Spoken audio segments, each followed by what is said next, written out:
Headwaters. Sell it to him. Well, it's seldom you see a whole town sold. The more you pay, the more it's worth. It's just like they take a piece of your soul and sell it. I New Jersey Zinc is a fine company. We make movies, cigars, sugar.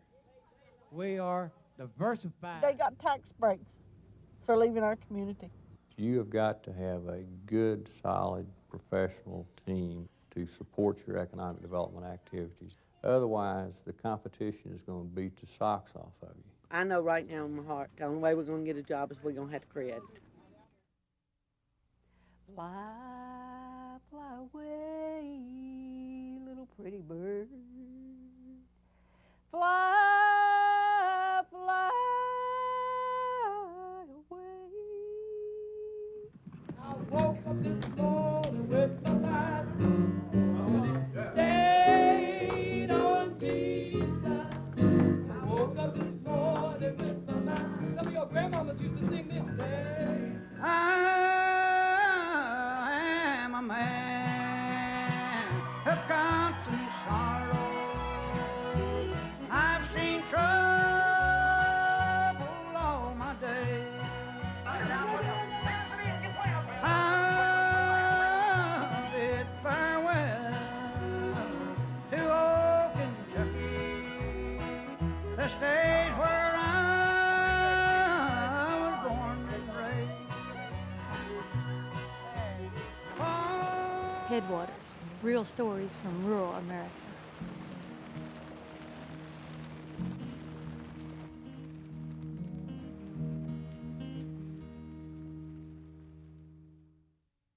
Rough Side of the Mountain was funded by the KET Fund for Independent Production, Appalachian Community Fund, Commission on Religion in Appalachia, Virginia Commission for the Arts, Highlander Research and Education Center, Virginia Foundation for the Humanities and Public Policy, Kentucky Arts Council, Ford Foundation. They say that this old preacher, his name was Preacher Bob Sheffey, and he was a traveling preacher, Methodist preacher, circuit rider, back in 1800s. They say he was born here, and Ivanhoe was a rambunctious little town. It's a mining town, a company town, so they worked all week in the quarry and the mines, and on Saturday night and on the weekends they'd party. So he stopped right up there back on the hill and shook the dirt off of his feet. It was a dirt road at that time, and said he would never come here again, and Ivanhoe would never amount to a damn. Some people says that he predicted that Ivanhoe would fall into a hole in the ground, that hell would absorb Ivanhoe. Well, when the mines started, the holes started falling in the mines, people says, well, that's what happened, that it was his curse, you know, that he had predicted this part of our future. So in 1985, a bunch of church people got together, and they went up there to the exact spot where he supposedly put this curse. And they put blessed holy oil or water down, sprinkled it on the ground, and asked God to take the curse off of Ivanhoe if they wanted Ivanhoe to be blessed instead of cursed. We lost our high school first. We lost that in, I think, 1953. And a few years later, we lost our elementary school, so we had neither one of those. And then we began losing our industry. So it seemed like that the town was destined to maybe slide into some sort of a dark hole and disappear, you know. One of the reasons that things are looking better now is that we formed a civic league to bring the town back. This is Main Street, and this is where we have parades. Ivanhoe people love parades. It's really something grand to see people come down through here. What do you like about a parade? Just the fun of getting on the road, on something Jake's supposed to be on the road on. I've owned 3 talking kennels for 40 years, come 5th day of January. Registered plot hounds. They use them for bear, coon, and cat. Well, see, I'm a chicken in the program and stuff, and I'll be walking down Main Street, Ivanhoe and stuff. Do you like the parade? Yeah. What is it you like about it? Dressing up as a chicken. I've been in them ever since I was a kid. and it was pretty fun. I used to sit up on top of the fire truck. We want the dogs before the motorcycles, or put them behind the motorcycles? Put them behind the motorcycle so the motorcycle won't scare the dogs to death. Put that Mustang between the puppets and the motorcycle. And then the motorcycles, and then Berlin, and the other dog, and then Freeze, and then the horses. The horse is always the very last. Yeah.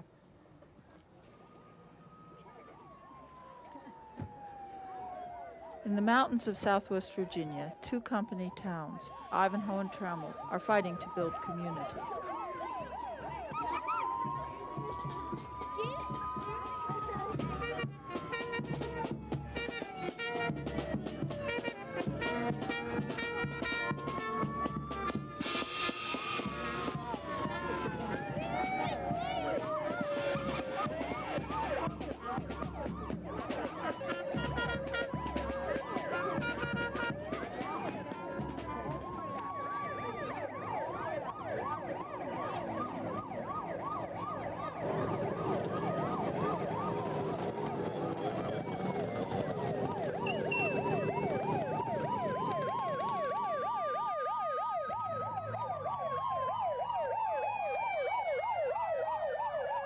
Ivanhoe is like a lot of rural communities. The economic base had changed considerably because of the whole restructuring of our economy.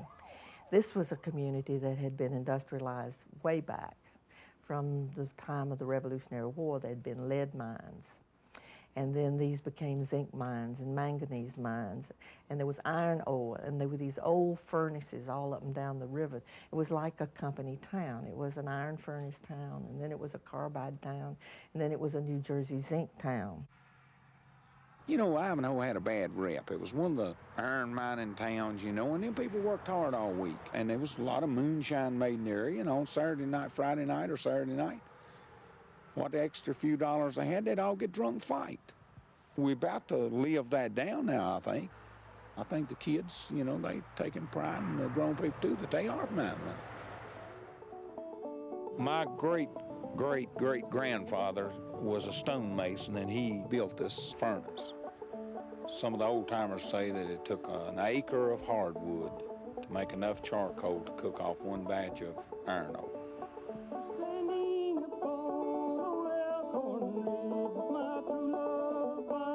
We were never hungry or never cold, and we always had shelter. My dad farmed and worked. At the turn of the century, Ivanhoe was predominantly black.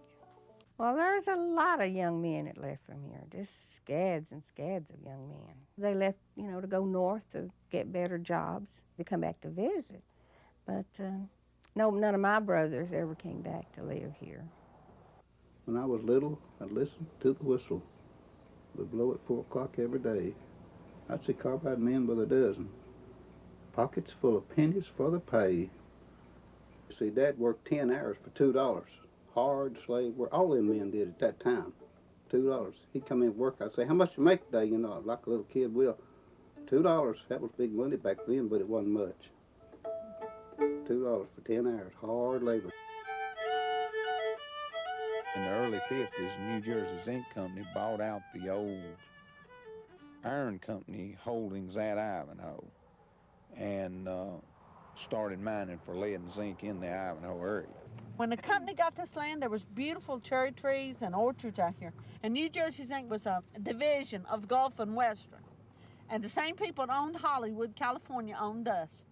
But Gulf and Western and New Jersey Zinc, we were told later, let this land grow up and become like this because their taxes went lower. Our taxes didn't go lower because we mowed our yards.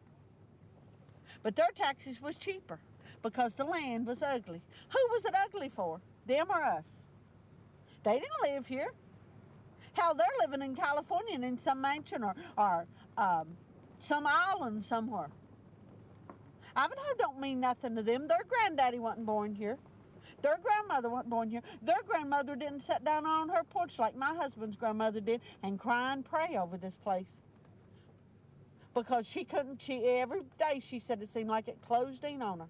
A little bit further, the honeysuckle grew just a little bit further. There's a couple things that I hate in this life, and one of them's honeysuckle. Because to me, honeysuckle covers up bad people's mistakes.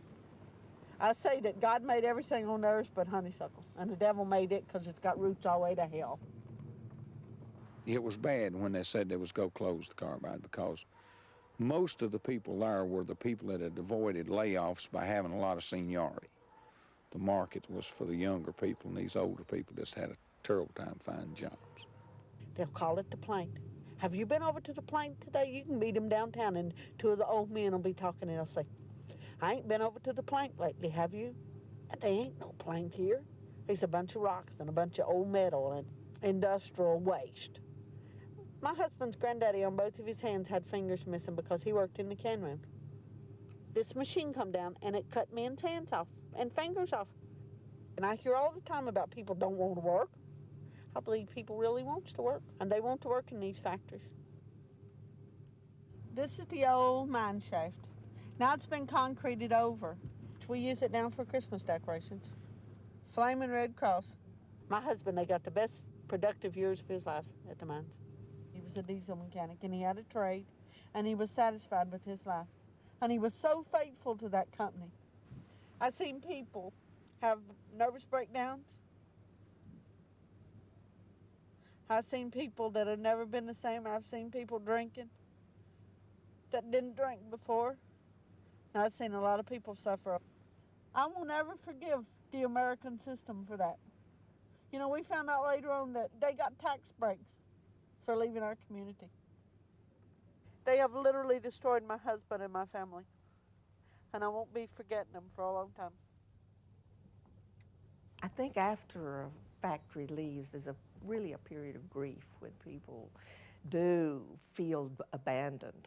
The new interstates came in, industries that came along the interstate. They were on the backside of the mountain. All the closing of the businesses, there were very few places that people could gather, and the school was gone, and so all the recreation and work was outside the community. So when they organized the Civic League, the community became alive again. Well, the Civic League started when they were going to sell the industrial park, the IDA of Within Carroll County.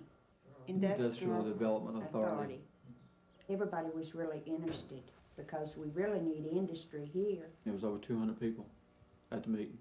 They all couldn't get in the building. They were sticking their heads through the windows from the outside and the doors and all around the building, just listening to everything that was going on.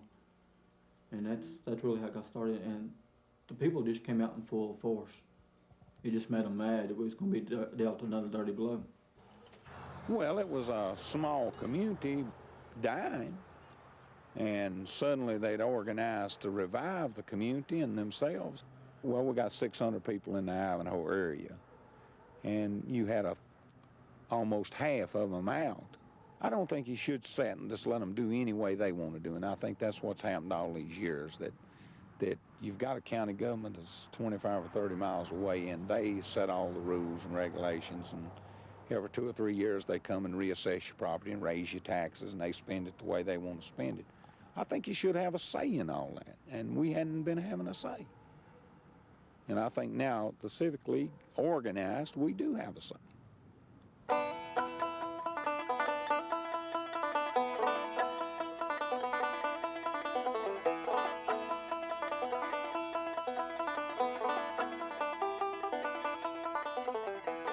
Trammel is another southwest Virginia town, 130 miles west of Ivanhoe, 9 miles out of Iron Mountain to Interstate 81, then south on the interstate to Route 58A, across Clinch Mountain, and into the coal fields in Dickinson County. I used to go visit some very good friends who lived in Trammel, and Trammel was one of the poorest of the coal camps, and it was one of the most isolated of the coal camps. And it was completely owned by this one family who didn't take very good care. So it was a poor place to live, but it was home because there were a lot of family and relatives. There's a sort of a freedom to being really down and out that I think we don't always recognize, that has some positive values. So it's like urban renewal folks going into what may be an inner city slum and not seeing the networks and the relationships and the community that does exist. So for outsiders, they might have looked at this place and said, there's no community. But there was community for numbers of people who lived there, who had been there many years and had relationships and knew each other. My mother come here in 1918, and my father was born and raised here. Where the birdhouse sits right today, that's where my great-grandfather had a log house. Mr. Bird got into coal business. All of this land, he got into coal business. They worked the men for nothing. They would lease their mines out, Mr. Bird would, and he worked them for nothing. I've seen kids go barefooted. I've seen kids go without stuff to eat. That is how they were done. The houses didn't cost that much, but they didn't get paid much. Did they treat the boss's kids different from the...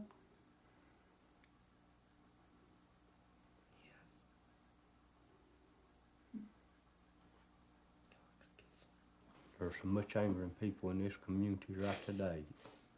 A lot of it is left them for the help that they have got through others. But there was so much anger at one time within people that they despised each other. If they couldn't get it one way, they would another. When your coal come in across their scales, they'd steal coal off of you, tons and tons of coal. They'd say, well, you're not loading the cars big enough. You got to load more coal on the cars. Lots and lots of times, the operators would come and tell the men, well, we ain't got the money this time to pay you.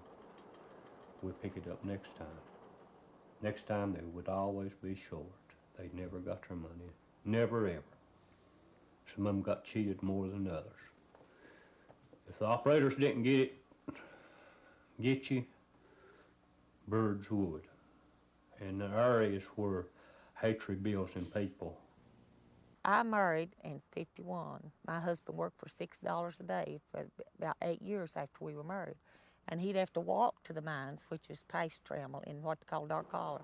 Used to, there was a little dog hole everywhere. And if a man got killed, I mean, that was just sad, you know. One widow I know of had 2 husbands killed in the mines. In fact, she was a sister-in-law. You knew if you worked, you'd have food, you'd have a building over your head, you'd have heat. So I think that maybe back then, years ago, they liked it better that way. Because if you put them out by themselves, the struggle was too hard. One person by themselves or one family. The struggle was too hard to make it. It was. I have seen Miss Bird, but I don't remember ever seeing her husband. Little old skinny, slim woman, wore little, about 2-inch high heels, you know, high heel boots. She's dark-headed, and she's a real concerned person. She never did come in my house, but she'd look around the houses, you know, and people had clutterments and stuff, such as ashes poured out and stuff. She'd get right onto it, you know, have them clean them yards out. She wanted those yards kept clean. Practically everybody that lived in here was working in the mines at that time. And then a lot of people, you know, they got on Social Security and black lung, stuff like that. Got sick, you know, with this lung problem and stuff. And then, well, about ever since '59, people has been slowly quitting work and getting on disability and welfare and stuff like that, you know. If you lived in Trammel, you were considered trash. They said it was always dumpy and dirty and nasty. But to me, it was always home. I thought it was beautiful. I still think it's beautiful. All the families helped one another in some way. It wasn't in big material ways, but it was small needs, you know, that they had. And in the time I was growing up, they kind of helped each other. And then as I grew older, it kind of, they kind of got away from that. They closed themselves off and closed themselves off from the community, and everybody became strangers. But you ask how we felt when they come around and put the auction signs up. And I got angry as hell because I thought they're putting a piece of my life and my family's life, and that's the only life that we'd ever known was Trammel. And you see it being sold and it's just like they take a piece of your personality or a piece of your soul and sell it. I said, we're all gonna go out on the street if we don't get something organized. Why not have a meeting and we'll find out what we can do, maybe to help save some of these houses. There's a big turnout. There was about 40 or 45 people the first meeting we had. We got the elected officers and things and then formed the homeowners association. By the day of the auction, the Trammel Homeowners Association had raised more than $34,000 for down payments on houses for its members. Well, it's seldom you see a whole town sold. And it in fact takes several people. The auction process is a very good one, and it's a very ancient one. And of course, it's a necessary thing, I expect. It needs to be sold, and we're here hopefully to get that job done. Everybody who's a part of this association has agreed we will not bid against each other, period. Right. And everybody's got that list. You got that list with the number of the houses on it? I'm hoping to get to buy my home and all the rest of the group. I believe we're gonna win, honey. We've worked hard. It's number one. Yeah, it's up for bid too. What does it make you feel like to see a whole town get auctioned off? I mean, is that... Well, it's frightening. It worries me. But I don't know.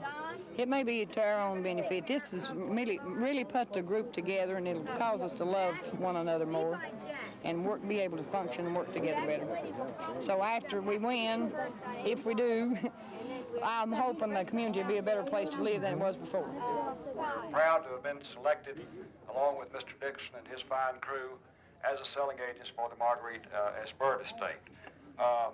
I'd like to say this, we do appreciate all of you coming, whether you come to bid or to buy. If it wasn't for you, we couldn't have these sales. As we sell these properties, consider there's no better investment on the earth than the good earth.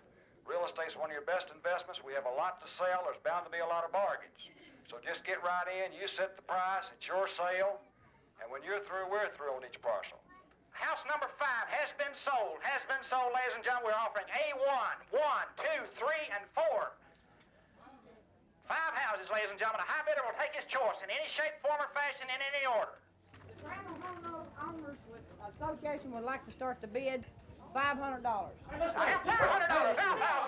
Look at $1,500 to be. Look at $1,000 for it. Give $1,000. $1,100. $11 to be. Give 12. 12. I have $1,100. Give 12. 11.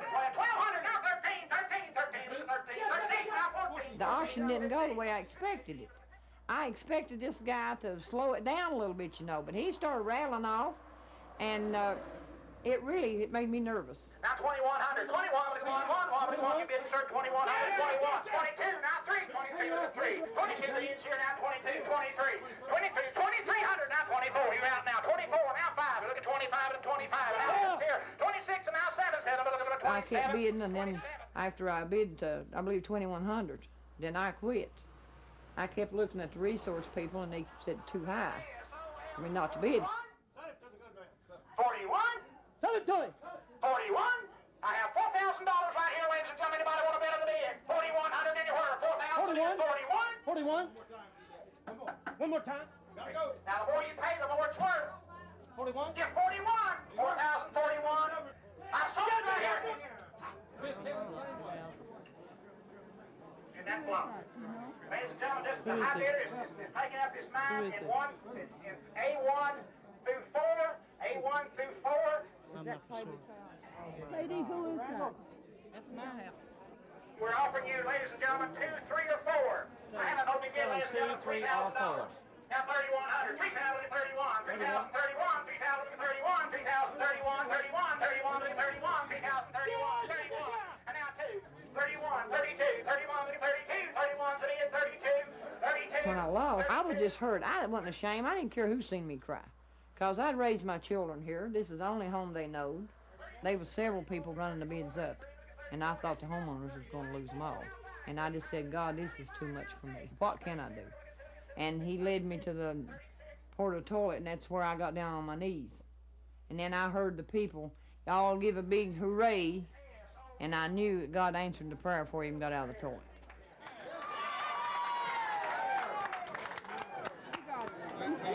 18 and 19. I knew you you get yourself a house. It's all right. You know, when I was so hurt, I felt like the whole world had come to an end. When I come back home, I felt like I'd been to one of my kids' funerals now. I did. But I cried for 2 days. My eyes about swelled together. Do you own the house now? Yeah, the homeowners bought mine and my son's back. Nobody lost, really. How many houses did you get? 24. We got one for everyone in the association. So do you see this as a victory for Yes, the association? definitely. It's party time now.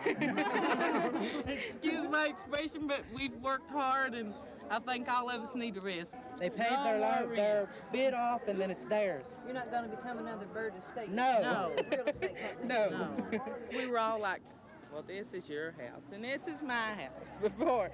But now we've all had to fight to stay where we're at, and to stay with each other. Now we're more like family than we are like neighbors. We're going to make a lot of improvements here, everyone is. Come back in a year and you won't know the town. Their homes. Their homes meant a lot to them. It's 4 generations of people's lived here. It's the only place they know, the only place they could call home. So we said, you know, we'll get into anything we can get in and try to fight back. And when we did, and we realized we won, just like I said, the people are all still pretty much in shock, I think.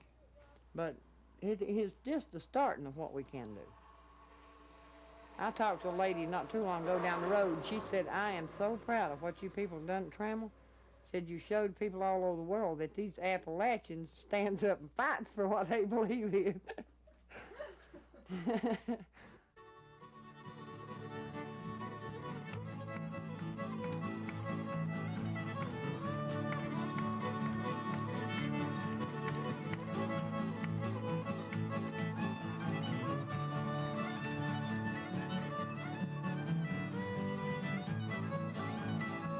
Well, this woman used to work with Bread and Puppet Theater, and she wanted to come and work with the summer youth program to build some puppets. And so ended up that the puppets were made to make a little play about the history of the community.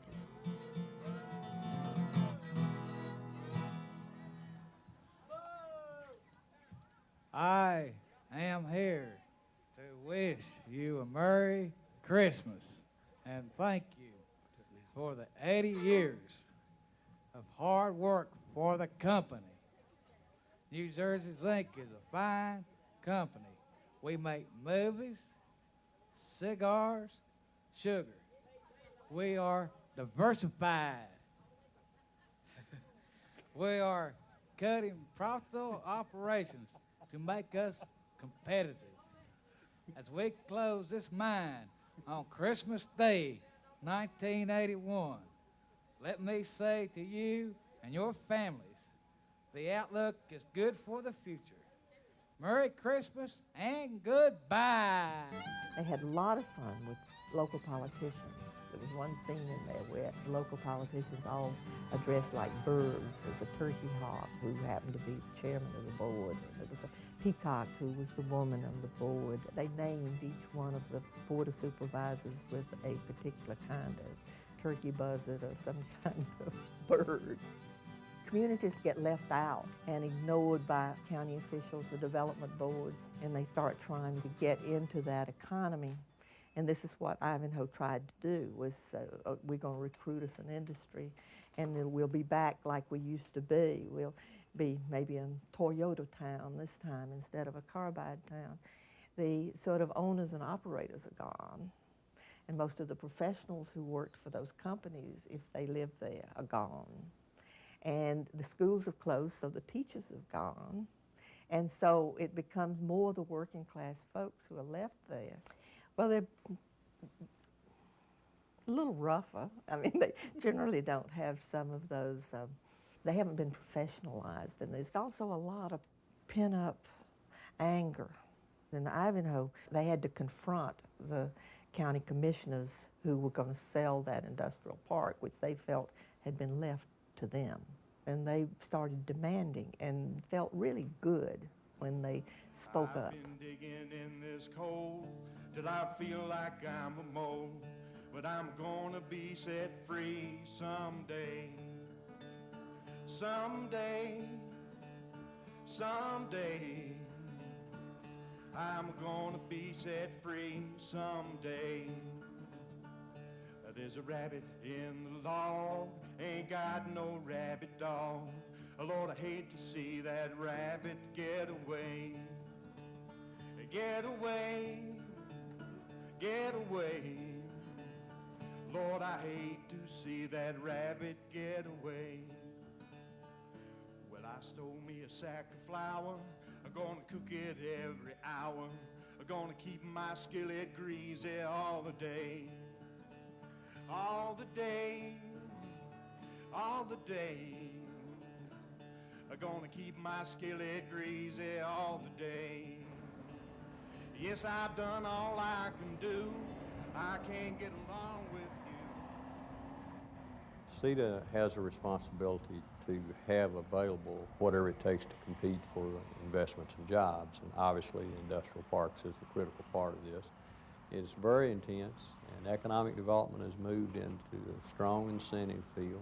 Anything from a gift of land or a reduced price to a low interest or no interest loan to an outright grant to job training to building a road into the plant to build and lease at a reduced cost. That's just some of the things. To buying a golf club membership to the plant manager that they're having trouble recruiting to your locality. Maxine was the perfect person to get the torch started down there, to get the community cranked up. But she perhaps was not the person to be running the final leg of the lap. And communities have got to realize that and understand that. And that's not uncommon. That happens more than a few times. Economic development is a team approach. And if you don't have a team, you're at an enormous disadvantage. If you got a team and it's a sandlot team, you're still at a disadvantage. You have got to have a good, solid, professional team to support your economic development activities, to talk to businesses that are coming to your community and considering a decision. Otherwise, the competition is going to beat the socks off of you. And that's just the way the game is played today. I go out and the politicians, they build brick walls. People says, what we need is a factory. Well, we had factory. We've been used to being took care of. You know, Carbide took care of us, the mines took care of us. I'd say we've been took care of enough. I really struggle with this a whole lot inside my own soul. And I want to say, well, what we need is let's go up here and get this big old factory and bring it down here, and we'll all get jobs and that'll save us. But you know what's going to happen to the next generation? How are they going to feel when they walk back out the gate? Are they going to be sitting here the same way we are tonight? Because I'm still going out here courting these industries. I've just about kissed their feet. What they want is the government to give them all this money to come into places like this. But they don't sign no paper saying they're going to stay. And I just don't want this to. I don't know nobody ever to have to come to the point that the people here in the communities had to come to again. I don't want this community to have to go through this cycle again. Because if we get a factory in here tomorrow, then I think people will just lay back down again. In years past, we've relied on the land to take care of us, and it did. And I think it's high time we started taking care of the land. Instead of robbing it, we should start giving a little bit back to it, because it's beginning to look pitiful. If we did get a big factory in here, who's to say what it would bring in with it? Would it pollute our river? Would it pollute our streams? What about the air we breathe? I think when it first started, everybody jumped in. They wouldn't have cared what come here. I don't believe people would have cared what it had been if it would belched out sulfur dioxide and it run the creek yellow. I was almost afraid to voice my opinions when it first started out, but I think people are more sensible now. Well, one of the things they wanted was a sewing factory or some kind of work. But the second thing they wanted was some kind of education. And a lot of people said they wanted to get their GED. I know one of the things that one of the men said is that we ought to start teaching our kids that you're not going to grow up and get a job in a factory. You may have to create your own job. It was just a lot of change that came out of people thinking about another kind of development. We didn't have nothing to do. I mean, we didn't have a place where we all get together. Things just got dead. The older people didn't trust the younger ones, and the younger ones, they thought you couldn't go nowhere, stand in a particular area, afraid somebody'd call on you or something. They still disbelieve in us. They don't believe that we can do anything, that we're all just going to be stuck here to work in factories. But I don't think we will. I would love to get my doctorate in special education or in education in general, because there's some things that I agree with the education system. There's some things that I just cannot stand, that I don't think is fair. You know how like in cities they have the poor section and the ritzy section and the middle class section? Well, they consider Ivanhoe the poor section of the city. Like in Wythe County, quite a few different areas go to the same high school, and they consider Ivanhoe, well, the junky, snot-nosed, nasty people. I don't believe in a major way. I mean, sure, it's home and all, but there's nothing here. I mean, there's absolutely nothing here. There's no jobs, and dreams are kind of weighted down by reputation. So my dream, I'm going to go to SFSU, San Francisco State University, and I want to become a lawyer, hopefully an international lawyer. At Fort Chiswell, the teachers treat you, some teachers, I'm just saying some, treat you like you're trash, you're from Ivanhoe, you're dumb, you're a hick, you're a hillbilly. Any of the rest of you feel that way? All those do. We try to tell them that just because we're from the mountains, that we're not totally ignorant. We can read, we get out. We know how to garden and hunt and fish and take care of ourselves.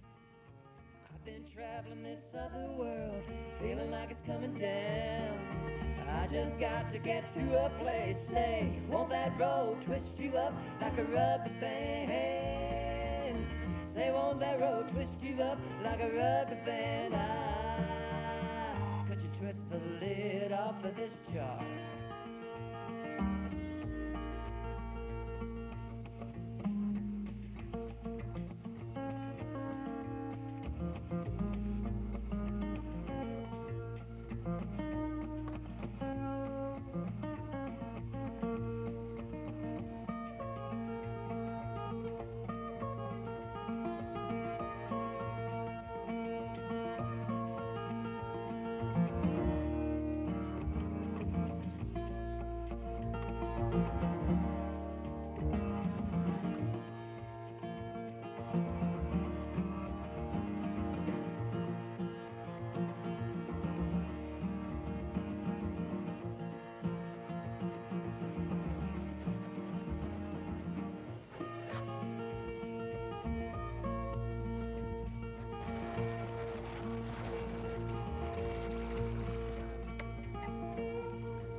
Now that the auction is over, people are going to get a little more settled and they kind of have their house.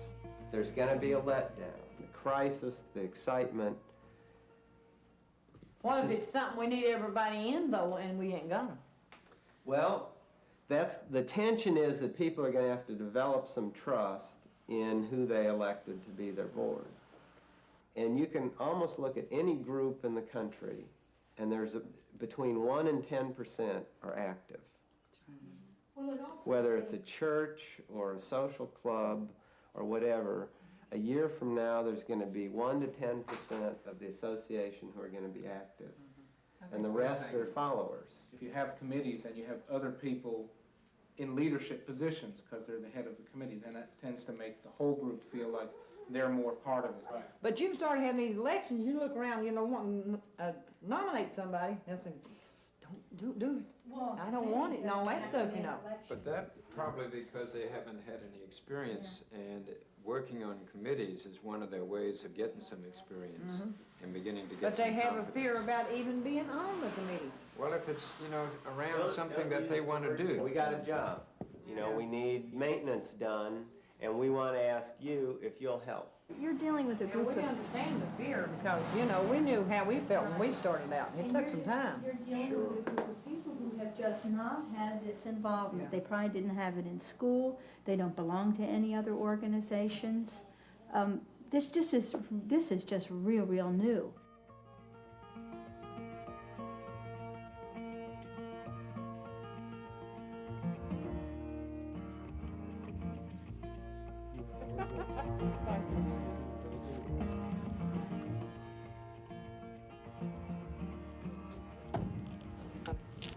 We come around talking to everybody today about the water situation. We voted to pay $50 for the water. We have to get everybody to do this. If we don't, we ain't gonna have nothing. Because the new water system it won't be here. If this don't go, there won't be no new water system. Well, I hope everything works out. Well, we sure need a new water system, Yes. that's for sure. We do. Bathroom running out there. That's a sewer system. Where's that? Right there's a sewer system. The whole running right out here? right there. That's a sewer bathroom system. for this house over here. It's a bathroom running out right there. It stands. It don't wash away. It stands. And you can just imagine the flies and everything else. And the health department has been called, and they've never done anything about it. Not ever. The Birds Estate has always got by with everything. But now, probably they'll condemn the whole place since it started. I don't know. But it's this way all up and down the creek, honey.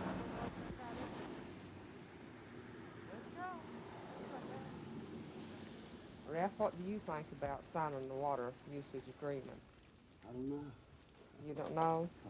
Would you like to talk to somebody else Who's about gonna it? take care of the water? Who's going to take care of the water? Well, everybody here in the community is going to take care of the water until we get a new system. That was the agreement with the board of directors. Everybody in Trammel? They're supposed to, yes, Ralph. Supposed to. Right. It's a hard thing. I know. Supposed to.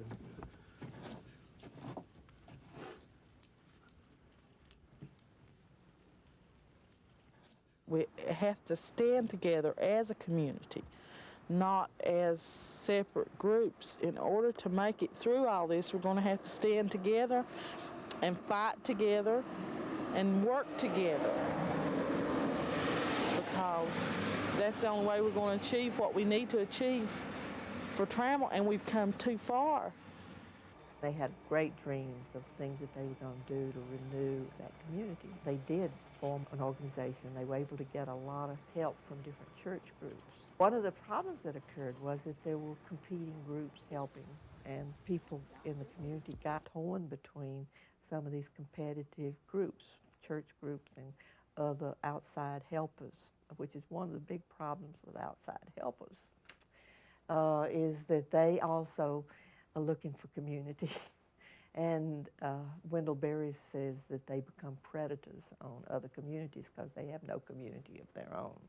I tried to test myself on how far you can be participatory, how you can be this tool and not impose your own interest. And it's very hard to do because sometimes you assure you know better. The outside helpers generally tend to leave, and all the great energy that they had because the excitement's over. So they'll go find another community that they can invade and help. Maxine went to Trammel, and she said, this is not going to happen in Ivanhoe. Well, I went to a conference one time at Highlander and met some people from Trammel. We'd talk, and, you know, we had a lot of culture, like, a lot of background. Then they had a cleanup day at Trammel one day, and said, you know, they need volunteers and whatever. And I'd been wanting to go out and visit anyway, so it was a way for me to go to visit. So I went out and spent the day that day, and then the picture shut down, and I've not ever seen them since then.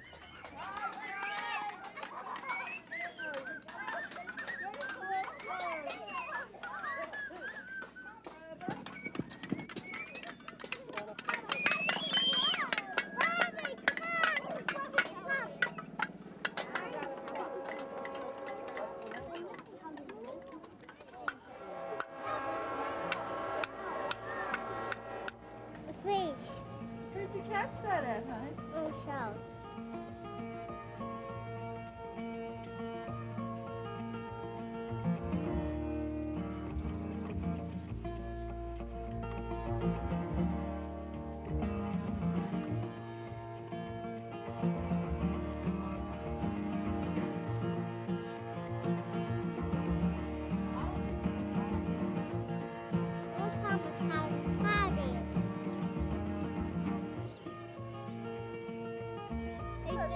He's just a baby.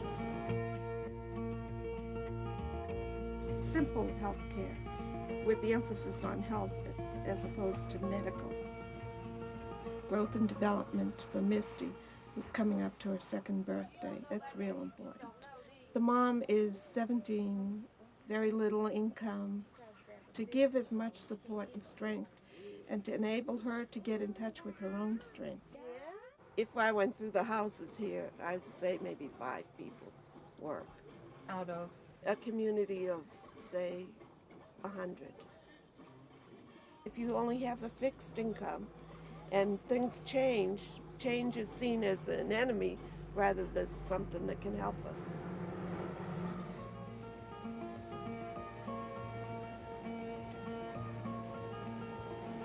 The house was white till he painted it green. That's what's different about it. I think there is a ceiling, steel ceiling instead of a glass ceiling that you talk about in corporations when minority people can only go so far, women can go so far, and then they reach a ceiling. You can't get into the real seats of power. I think there is a ceiling that these rural communities face. They can create a GED program. They can do housing repair. They can form an organization and do parties, and they can raise a little money, but they can't get the real capital to do the kinds of real renewal and infrastructure needs that they have, or to develop jobs. There may be a beginning of a will, a beginning of a new way of looking at economic development, and certainly for small rural areas. And there's talk about sustainable development and sustainable community development. The language is beginning to come in. But the economic policies and the good old boys are still building industrial parks and making money by building the park, or some of their buddies make money. Somebody gets something out of it, but not the people there. Just rarely any successful, active economic development initiative that doesn't have an aggressive incentive program. And we have provided substantial financing to actually purchase and prepare industrial sites. As you can appreciate, the topography here is not level, to say the least. So we're talking about like $300,000 to $400,000 an acre in some cases. We've lost better than 10,000 jobs in the coal industry. And obviously getting those back at 10 and 15 at a time is pretty slow, right? Communities like Ivanhoe and Trammel, I think, are really tied to a larger effort, and they got to hope somehow they're impacted by that larger effort. That's what everybody's looking for, the big factory, the big jobs, 100, 150, 400 jobs, and that's just not going to happen. We've got to build jobs one at a time. The heart of Southwest Virginia is the small towns and communities. That's our heart and our soul. If we lose our small towns and communities, we lose a lot of our identity, and we lose an opportunity to hold our population together, hold our people together, and make our economy vibrant. On September 21st, 1996, a memorial was dedicated to the coal miners who had died in the mines in Dickinson County, including more than 30 miners from Trammel. Should have everlasting life. There's 350 names on that coal miners memorial, all of them from Dickinson County. David Hillman, only 20 years old, was a cousin of ours, and we still miss him, still love him. I'm the widow of Winright Atkins. They got hurt in Stammen Mines, passed away in 50's hospital 8 hours later. He was a good husband, and we were just getting set up so we could live. We bought us a little farm down Delano from Maggie Hall. And he had set him himself out of orchard. And we had 4 daughters and 3 sons. Left me with 7 children. And I thank each and every one for coming and being with us on this sad occasion. God bless everybody. I became a coal miner in 1973. I'd worked with Clinchfield until May of 1995 at McClure One, where I was laid off. Today I ask, what future can we provide for Dickinson County? Who knows? With the companies that move in and out of our county, the way they manage or mismanage, most of our jobs are gone. They no longer exist. Those jobs left along with the timber, the gas, and the coal. But we, as Dickinson Countyans, can come together. We've got to make this county realize that it's not a place where a monument will sit when the people are gone. Let this monument be a record that the people in Dickinson County in 1996 stood up and said to the world, the coal mining camps of Southwest Virginia will always have a history in their hearts. Let's go to the throne of grace and honor our fallen comrades.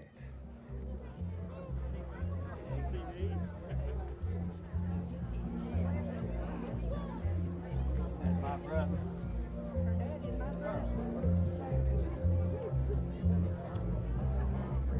Ivanhoe and Trammel's are better places to live.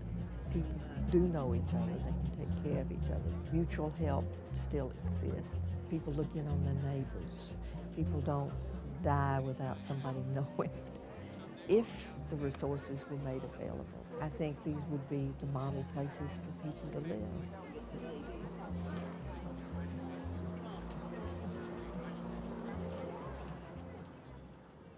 Gosh, there's many things, Ann, that I wanted to see happen that didn't. A playground, one thing, for the children here. A food bank here to help the people. And the community center I would have loved to have seen hit, because there's never been nothing here, Ann. If you ever expect to accomplish anything in a community, you can't back away from it. And I have failed my community, I feel like, because I backed away from it, and I should have never did that. Norma Jean has not failed. She has been failed by this economic system. The system has failed Trammel and the Ivanhoes all over the country. But you don't lose all that you've learned. And there will be an upsurge again. And most of those communities will not have lost what they gained. We're what, about 20 miles from Ivanhoe here? Yeah, and I spend my vacation 8 glorious days and nights downtown Gay Lakes. The Civic League has done some really remarkable things. I mean, it was wonderful to sit down and write a lot of stuff on papers and draw pictures. We drew pictures in the early days, so everybody could see the big picture, and I'm not going to see it all. I know right now in my heart, the only way we're going to get a job is we're going to have to create it. We are going to have to create it. The largest employer in town is the Ivanhoe Civic League. So within the next year and a half, 2 years, we're going to open a little restaurant and do some development that way. We're going to open a little store. We're going to kind of sell maybe a little bit of our culture. But the thing about this bringing in a factory, why would somebody want to move to Ivanhoe when they can go to Taiwan? I mean, everything that anybody call me and they'd say, you know, I heard something about GE. Well, Lord of mercy, I'd start on this campaign trying to get a hold of the president of GE. And I mean, seriously, you know, and IBM, you know, and all this stuff. I've done everything I know to do. It's been a disappointment, I guess, but I mean, it's been 10 years and you know, so it don't hurt my heart. I'm not leaving now. I'm kind of staying in the area. I worked in a warehouse and I packed boxes of clothes every single day, and it was production work and it was horrible. So I got out of that in a matter of about a month. And then I was a waitress, and that was just as bad. Yeah, I thought I was going to get out in the real world. I'd just be fine. Yeah, I'll be okay. I'll get in the real world. And then I worked in a sewing factory, which is equally horrible. And I'm going to take some business courses. I'm going to open my own flower shop. Nobody's doing what they said they were going to do. You know, reality just sets in after a while. But nobody has the dreams that they had a few years ago. We're in Jubilee Park right now. It's a dream really come true since we first started out from an overgrown field into what it is right now, because I've had a hand in about everything that's been done here. We also have a softball field out here that we intended to have softball tournaments, but when we got to measuring our distances, there's some trees that would be in what would have been center field, and we couldn't have regulation softball games. So every 4th of July, what we do is we have what we call an old-timers softball game.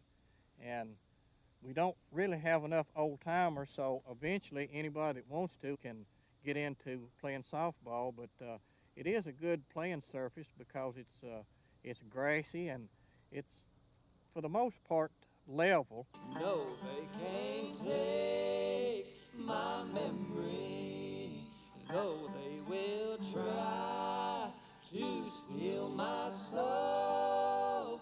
I will die before I let them.